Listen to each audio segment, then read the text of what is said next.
اس زکوٰۃ کے حوالے سے دو چار مسائل میں آپ کے سامنے رکھ دیتا ہوں کہ زکوٰۃ کا نصاب کیا ہے۔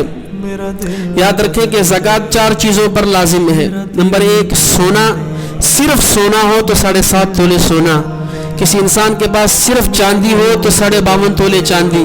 تیسرے نمبر پر کرنسی، چوتھے نمبر پر مال تجارت۔ نمبر ایک سونا، نمبر دو چاندی، نمبر تین کرنسی، نمبر چار مال تجارت۔ اب اگر انسان کے پاس صرف سونا ہے، تین چیزوں میں سے کچھ بھی نہیں ہے، تو پھر سونے کی مالیت 7.5 تولے ہوگی۔ اگر کسی انسان کے پاس صرف چاندی ہے، باقی تین چیزیں نہیں ہیں، تو 52.5 تولے چاندی۔ کسی انسان کے پاس صرف پیسہ ہے، یہ تین چیزیں نہیں ہیں، تو 52.5 تولے چاندی کی مقدار کو جو رقم پہنچتی ہے وہ رقم۔ کسی انسان کے پاس صرف مال تجارت ہے، باقی تین چیزیں نہیں ہیں، تو اس کی مالیت اگر 52.5 تولے چاندی کو پہنچے گی تو اس پر زکوٰۃ لازم ہوگی، اور 52.5 تولے چاندی کی آج کی مالیت تقریباً 70,000 روپے بنتی ہے۔ اب اگر کسی انسان کے پاس ان چار چیزوں میں سے دو جمع ہو جائیں، سونا ہے 1 تولہ ہے، لوگ پوچھتے ہیں جی 1 تولہ 1.5 تولہ زیور پڑا ہوا ہے تو 7.5 تولے پر زکوٰۃ ہوتی ہے، تو اس کے علاوہ ہمارے پاس 7.5 تولے تو نہیں ہے، لیکن 1.5 تولہ ہے۔ تو یاد رکھیں اس سونے کے ساتھ باقی تین چیزوں میں سے کچھ بھی مل جائے، پیسوں میں سے 10 روپے مل جائیں، چاندی میں سے 1 انگوٹھی مل جائے، مال تجارت میں سے کچھ بھی مل جائے، تو پھر سونا اپنی مالیت اپنی وقت کھو بیٹھے گا، اور وہ اس کی ویلیو آ جائے گی چاندی پر۔ 1 تولے سونا تھا، بس 200 روپے تھے۔ اب سونے کی جو چیز نصاب تھا 7.5 تولے وہ ختم ہو چکا ہے، اب سونے کا نصاب آ گیا ہے 52.5 تولے چاندی پر۔ 52.5 تولے کی جو مالیت بنتی ہے 70,000 روپے، اتنی اگر 1 تولے سونے کی رقم بن رہی ہے تو یہ شخص صاحب نصاب ہے، یہ زکوٰۃ دے گا۔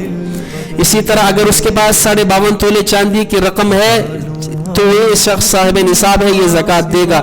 اتنا مال تجارت ہے، یہ صاحب نصاب ہے، زکوٰۃ دے گا۔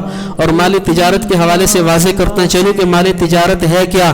یاد رکھیں ہر وہ چیز جو آپ نے اس نیت سے خریدی کہ اسے فروخت کروں گا، نفع حاصل کروں گا، وہ مال تجارت ہے۔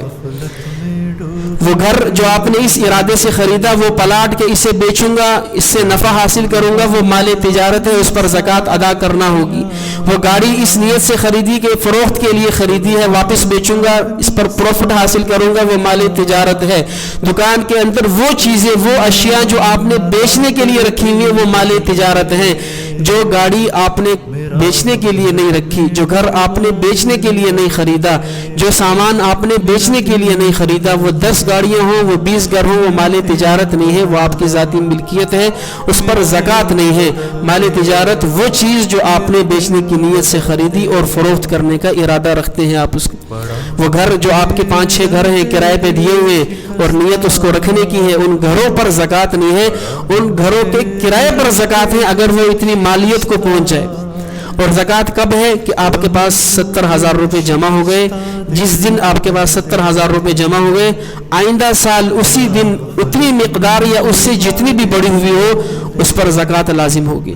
اگر آئندہ سال 70 سے مالیت پھر کم آ گئی ہے تو ابھی تک آپ صاحب نصاب نہیں ہیں، اتنی رہے یا اس سے زیادہ ہو جائے تو آپ صاحب نصاب ہیں، آپ زکوٰۃ ادا کریں گے۔ اور لینے والے کے لیے یہ ہے کہ اس کے پاس ان 4 چیزوں میں سے کچھ بھی نہ ہو، اور 5ویں چیز لینے والے کے لیے ایک اور بھی ہے، وہ کیا کہ اس کے پاس ضرورت سے زائد کوئی ایسی چیز نہ ہو جو 52.5 تولے چاندی کی رقم کو پہنچے۔ ہم لوگ کہتے ہیں جناب اس کے پاس جو ہے وہ نہ سونا ہے، نہ چاندی ہے، نہ مال تجارت ہے، نہ کرنسی ہے، لیکن اس کو زکوٰۃ لگتی ہے۔ یاد رکھیں اگر اس کے پاس 5ویں چیز ایسی ہے جس کی رقم 52.5 تولے چاندی کو پہنچ رہی ہے، گھر کے اندر ایک LCD لگی ہوئی جس کی 1.5 لاکھ روپے قیمت ہے، چونکہ یہ ضرورت سے زائد ہے، اب یہ زکوٰۃ نہیں لے سکتا۔ ایک گھر جس میں وہ رہ رہا چلے وہ اس کا ذاتی گھر ہے، ایک گھر جو اس نے کرایہ پہ دیا ہوا ہے، اب لینے والے کے لیے یہ مسئلہ ہے کیونکہ وہ کرایہ پہ جو اس نے گھر دیا ہوا ہے اس کی ضرورت سے زائد ہے۔ اگر اس گھر کی قیمت 70,000 روپے کو پہنچتی ہے تو وہ زکوٰۃ نہیں لے سکتا، ایسے آدمی کو زکوٰۃ نہیں دینی چاہیے۔ تو دینے والے کے لیے 4 چیزیں ہیں، لینے والے کے لیے 5ویں چیز بھی ایڈ کرنا پڑے گی اور وہ ہے ضرورت سے زائد چیز۔ باقی جو مسائل ہیں وہ بات